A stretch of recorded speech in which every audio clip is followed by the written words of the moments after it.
IB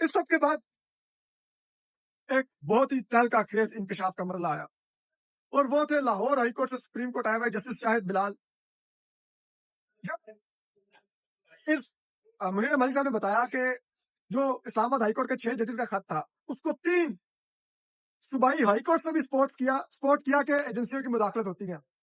اس میں Lahore high court تھی، Peshawar high court تھی اور سندھ ہائی کورٹ تھی.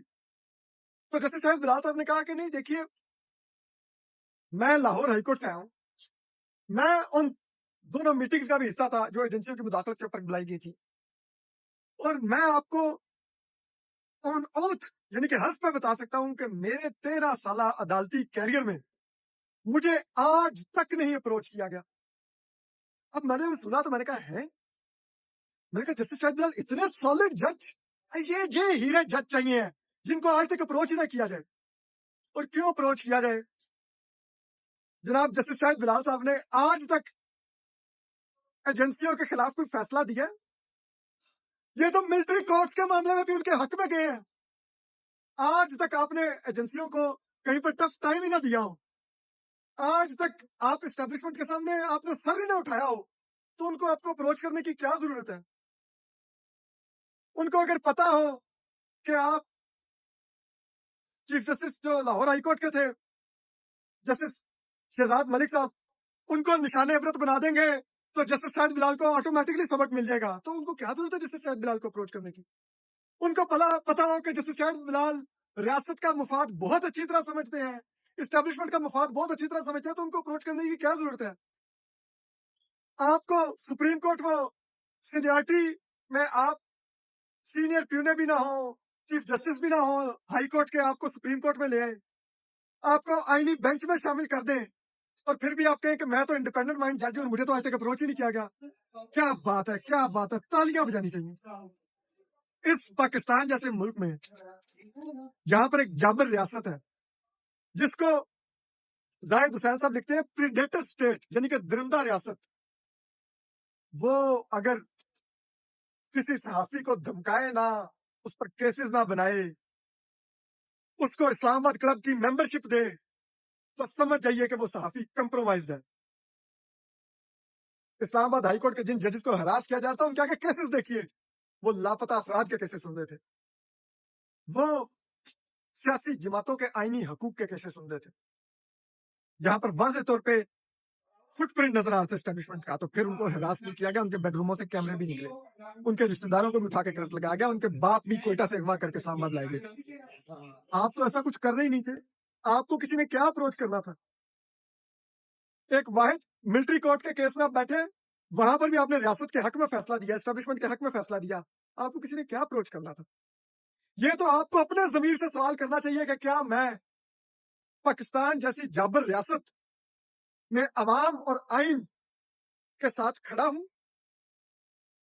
اگر کھڑا ہوں تو مجھ سے جو اس ملک کے طاقتور لوگ ہیں وہ ناراض کیوں نہیں ہیں، وہ خوش کیوں ہیں، میری ایلیویشنز کیوں ہو رہی ہیں، میں آئینی بینچ کا حصہ کیسے بن گیا؟ یہ سوال اپنے آپ سے پوچھیے، آئینے کا کے کھڑا ہو کے اپنے ضمیر سے پوچھیے تو آپ کو پتا چلے گا. لیکن بہرحال ہم تو یہ کہیں گے بہت سالڈ جج ہیں. مثبت رپورٹنگ یہی ہوتی ہے کہ آپ کے بہت سالڈ جج ہیں، آج تک کسی نے اپروچ ہی نہیں کیا. ٹھیک ہے، بہت سالڈ، بہت اعلیٰ جج ہیں جیسے شاہد بلال. پھر اس کے بعد جو معاملہ آیا اوتھ ٹیکنگ کا کہ اوتھ نہیں لیا، ججز نے حلف نہیں لیا، تو اس پر جو منیر ملک صاحب تھے انہوں نے پہلے تو اسٹیبلش کیا، انہوں نے کہا کہ دیکھیے ہر ہائی کورٹ کا ایک اپنا دائرہ کار ہے. لاہور ہائی کورٹ کا پنجاب کی حد تک دائرہ کار ہے، سندھ ہائی کورٹ کا سندھ کی حد تک ہے، بلوچستان ہائی کورٹ کا بلوچستان کی حد تک ہے، اسلام آباد ہائی کورٹ کا صرف وفاقی دارالحکومت کی حد تک دائرہ کار ہے. تو ہر جج جس ہائی کورٹ کا حلف لیتا ہے اس کا دائرہ کار وہی کے لیے ہوتا ہے اس کے حلف کا. تو اگر وہ اس ٹیریٹری سے نکل کے کسی اور ہائی کورٹ جائے گا تو ادھر اس کو نئے دفتر میں نیا حلف لینا ہوگا. وہ بغیر حلف لیے کنٹینیو نہیں کر سکتا کیونکہ اس نے پچھلا حلف لیا ہوا ہے وہ کسی اور دائرہ کار اور کسی اور ہائی کورٹ کا لیا ہوا ہے، اور حلف میں لفظ بھی دی ہائی کورٹ کا یوز ہو رہا ہے. اس پر جو جسٹس شکیل احمد تھے انہوں نے سوال کیا پشاور ہائی کورٹ سے، انہوں نے کہا لیکن آرٹیکل 200 میں ٹرانسفر کا ورڈ ہے لیکن اس میں حلف کا ورڈ نہیں ہے. اس پر جسٹس نعیم اختر افغان نے بڑے دلچسپ ریمارکس دیے. انہوں نے کہا دیکھیے آرٹیکل 197, آرٹیکل 193, آرٹیکل 200 یہ تبادلے کی بات کرتے ہیں. اس میں حلف کا لفظ تو نہیں لکھا ہوا, لیکن اس میں تعیناتی کا لفظ بھی نہیں لکھا ہوا. تعیناتی اور حلف کا لفظ جا کے استعمال ہوتا ہے آرٹیکل 194 میں. تو یہ تمام آرٹیکلز کو آپ کو ملا کے پڑھنا ہوگا کہ وہ جو فرق رکھا گیا, جو لفظ وہاں پر چھوڑے گئے وہ جان کر چھوڑے گئے کیونکہ وہ 194 میں استعمال کر دیے گئے تھے. اور اس کے بعد بڑا ہی یہ دلچسپ تھا. اب منیر ملک صاحب کل اپنے مزید دلائل کا کریں گے اور کل ان کا یہ ہے کہ وہ کل کنکلوڈ بھی کر لیں گے. لیکن اب آ جاتے ہیں ذرا میاں نواز شریف صاحب کی جنگی پلاننگ کی صلاحیتوں پر. تو یہ اخبار میں ویسے تو کل جو ہماری بہن ہے وزیر اطلاعات ہیں پنجاب کی, انہوں نے کہا عظمیٰ بخاری صاحبہ نے کہ جو یہ آپریشن تھا انڈیا کے خلاف, یہ جو حملہ تھا یہ میاں نواز شریف صاحب نے پلان کیا, یہ تمام ان کا منصوبہ تھا. ٹھیک ہے. تب ایک اخبار میں ایک لیکی ذرائع نے بتایا, یہ خبر لگی ہوئی ہے کہ وزیر اعظم محمد شہباز شریف نے اس جنگی صورتحال میں جو بھی فیصلے کیے وہ سب نواز شریف کے ڈیزائن کردہ تھے. نواز شریف نے ہی کہا تھا کہ ہمیں بھارت کو بھرپور جواب دینا ہوگا. جنگی صورتحال میں نواز شریف کی فوج کی اعلیٰ قیادت سے بھی ملاقاتیں ہوتی رہیں. لیکی ذرائع نے بتایا کہ جب پاکستان نے حملہ کیا تو نواز شریف کا حوصلہ بلند تھا اور انہیں اعتماد تھا کہ بھارت پاکستان کا یہ حملہ برداشت نہیں کر پائے گا. وزیر اعظم ہاؤس میں رہتے ہوئے میاں نواز شریف سفارتی محاذ پر کام کرتے رہے اور وزیر خارجہ اسحاق ڈار کو بھی بتاتے رہے کہ ان کو اس صورتحال میں کن ممالک سے رابطہ کرنا ہے. یعنی کہ آپریشن بنیان مرصوص میاں نواز شریف کا برین چائلڈ تھا. میاں نواز شریف کو پتا تھا کہ بھارت کی کن کن ایئر بیسز کو ایئر فورس نے اٹیک کرنا ہے. میاں نواز شریف کو پتا تھا کہ فتح سیریز کے کون سے میزائل ہیں جو انڈیا کے کون کون سے بیسز پر فائر کرنے ہیں. میاں نواز شریف صاحب کو پتا تھا کہ فضائیہ کو ہائپر سونک میزائل یوز کر کے انڈیا کا S-400 میزائل سسٹم تباہ کرنا ہے, کیونکہ ایئر فورس والوں کو تو نہیں پتا ہوگا نا کہ ہائپر سونک میزائل کیا ہوتا ہے. یہ تو میاں نواز شریف صاحب آپ انڈر ایسٹیمیٹ مت کیجیے 3 دفعہ کے سابق وزیر اعظم کو. یہ ایک الگ بات ہے کہ ان کو کارگل کا آپریشن کا پتہ ہی نہیں تھا جو اس وقت جنرل مشرف نے کیا تھا, لیکن ان کو یہ پتا تھا کہ انڈیا کے خلاف آپریشن کیسے کرنا ہے. انہوں نے ایک ٹویٹ کرنے کی زحمت نہیں کی, ایک بیان دینے کی زحمت نہیں کی, لیکن وہ شہباز شریف صاحب کے کانوں میں بتاتے رہے کہ دیکھنا بھارت کے خلاف حملہ ضرور کرنا ہے. بھارت ان کا حوصلہ اتنا بلند تھا کہ بارڈر پر جا کے کھڑے ہو گئے تھے اور ان کو پتا تھا کہ بھارت ہمارا حملہ برداشت نہیں کر پائے گا. میاں نواز شریف کو پتا تھا, نہ ایئر چیف بابر سدھو صاحب کو پتا تھا, نہ army chief general Asim Munir صاحب کو پتا تھا. میاں نواز شریف صاحب کو پتا تھا, ان کو یقین تھا بھارت نہیں حملہ برداشت کر پائے گا. اور میاں نواز شریف صاحب فوج کی قیادت سے ملاقاتیں کرتے رہے اور ان کو سمجھاتے رہے کہ بھارت پر حملہ کرنا ہے, ورنہ تو فوج شاید حملہ ہی نہ کرتی. اتنے تو ہمارے میاں صاحب تو آپ کو 3 دفعہ کے سابق وزیر بڑے, آپ کو تو پتا ہے وہ پھر. اور پھر اسحاق ڈار صاحب کو بھی سفارتکاری کا نہیں پتا, میاں نواز صاحب کو بتاتے رہے اس کو فون کرو, اس کو کرو. چلے اس سب تک میں ماننے کو تیار ہوں کیونکہ میاں نواز صاحب 3 دفعہ کے سابق وزیر اعظم رہے ہیں, وہ پوری دنیا کے دورے کرتے رہے ہیں, عالمی رہنماؤں کو جانتے ہیں, عالمی رہنماؤں کی پوزیشن جانتے ہیں. تو ہو سکتا ہے انہوں نے اسحاق ڈار کو بتایا ہو کہ یہ ملک ہمیں یہ فیور کر سکتا ہے, آپ اس سے بات کریں, اس سے بات کریں. جنگی منصوبہ میاں نواز صاحب نے تیار کیا سیریسلی. فارم 47 کی لاسٹک کی شلوار پہن کے میاں نواز صاحب جنگی منصوبے تیار کرتے رہے اور قوم کو کانوں کان خبر ہی نہ ہوئی کہ میاں نواز صاحب نے ایک بیان بھی نہ دیا بھارت کے خلاف, لیکن کمرے کی کنڈیاں لگا کے اندر بیٹھ کے منصوبے جنگی تیار کرتے رہے. میپ پر کھڑے رہے, یہ دیکھو یہاں پر حملہ کرنا, یہاں پر حملہ کرنا, یہ والا جہاز اڑانا, یہ J-10C لے جاؤ, وہ میرے گراج میں کھڑا ہوا JF-70 وہ بھی لے جاؤ, کرو اٹیک انڈیا کو. واہ واہ واہ, مطلب اتنی مذکا خیز قسم کی آپ میاں نواز صاحب کو کریڈٹ دینے کی کوشش ہوں گی. اور میں پھر کہوں گا پاکستان کی نہیں پوری اس ایشیا کی تاریخ کا اگر سب سے زیادہ کسی کا افسوسناک سیاسی کیریئر کا انجام ہوا ہے تو وہ میاں نواز شریف صاحب ہیں. ذوالفقار علی بھٹو کا سیاسی کیریئر کا افسوسناک انجام نہیں ہوا, وہ ساری عمر شہید لکھا رہے گا, اس نے پھانسی جھول لی. بینظیر بھٹو سڑک پر شہید ہوئی, قتل کی گئی, سیاسی کیریئر کا افسوسناک انجام. میاں صاحب نے تو فارم 47 کی لاسٹک کی شلوار پہن لی, ان کا تو سیاسی کیریئر کا انجام ہی بہت افسوسناک ہے. کیا ان کے پلے رہ گیا, کیا عزت رہ گئی؟ تو وہ بھی انہوں نے جنگی منصوبہ ڈیزائن کیا, پلان کیا. یہ اسی طرح ہی ہے جیسے چیف جسٹس یحییٰ آفریدی کہتے ہیں ریجائز کریں, میں 3 ججز لے آیا اسلام آباد ہائی کورٹ کمپرومائز کرنے کے لیے. اسی طرح میاں نواز شریف کا بھی ریجائز کریں, انہوں نے جنگی منصوبہ ڈیزائن کیا ہے بھارت پر حملے کا.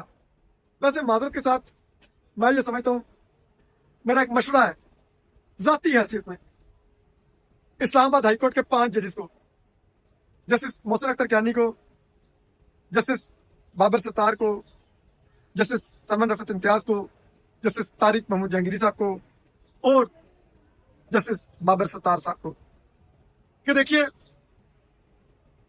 آپ لوگ آج کل کوئی کام نہیں کر رہے, نیا کیس آپ لوگوں کو اسائن نہیں کیا جا رہا, پرانے کیسز آپ کے بینچز کا کیسے ہٹائے جا رہے ہیں, ٹھیک ہے, تنخواہ آپ کو مل رہی ہے, آپ ایک کام کیوں نہیں کرتے, آپ بھی پولو کھیلیں.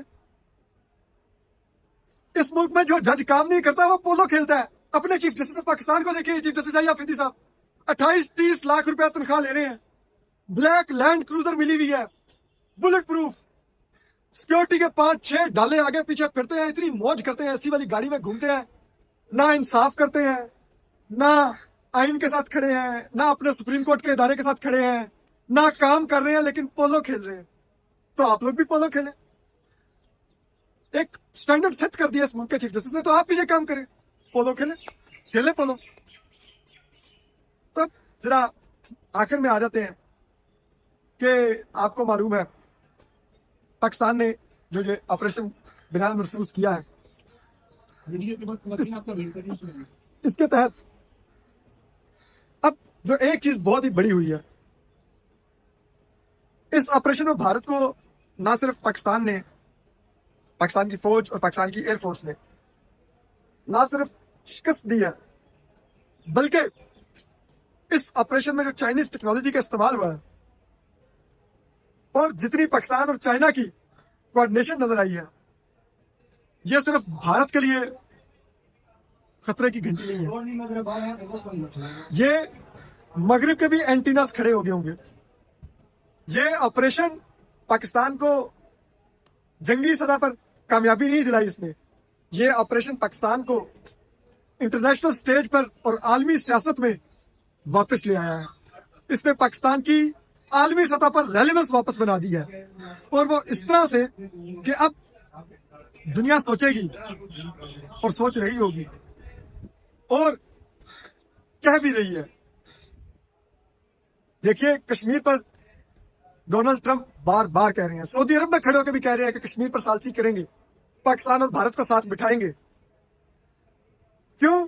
کیونکہ ان کو اندازہ ہو گیا کہ پاکستان کو دیوار سے بھی نہیں لگانا, پاکستان کو تنہا بھی نہیں چھوڑنا, ادروائز پاکستان چینی کیمپ میں چلا جائے گا اور چینی کیمپ میں رہ کر بھی پاکستان سروائیو کر دے گا. اور اگر پاکستان چینی کیمپ میں سروائیو کر گیا تو پھر یہ گلوبل میسج جائے گا. جو مڈل ایسٹ کے ممالک, جو افریقی ممالک, جو سینٹرل ایشیا کے ممالک, جو اب تک امریکہ پر انحصار کرتے ہیں, ہتھیاروں کے لیے بھی کہ اچھے ہتھیار امریکہ سے ملیں گے, اور معیشت کے لیے بھی کہ امریکہ سے اچھی معیشت, معاشی امداد مل جاتی ہے, امریکہ معیشت ہماری چلا دیتا ہے. وہ سوچیں گے کہ چین کے ساتھ کیوں نہ جایا جائے, چین بھی یہ سب کچھ کروا سکتا ہے, بلکہ امریکہ سے سستے ہتھیار دے گا, جو ٹیکنالوجی میں بھی امریکہ کے ہم پلہ اور مغرب سے بہتر ہے. معیشت بھی اس نے پاکستان کی بھی چلا دیا, ہماری بھی چلا دے گا, تو ہم کیوں امریکہ کی ڈکٹیشن میں. تو یہ ایک ایسی چیز ہے جو مغرب کبھی نہیں چاہے گا کہ ان ترقی پذیر اور کمزور ممالک کا امریکہ پر انحصار ختم ہو جائے.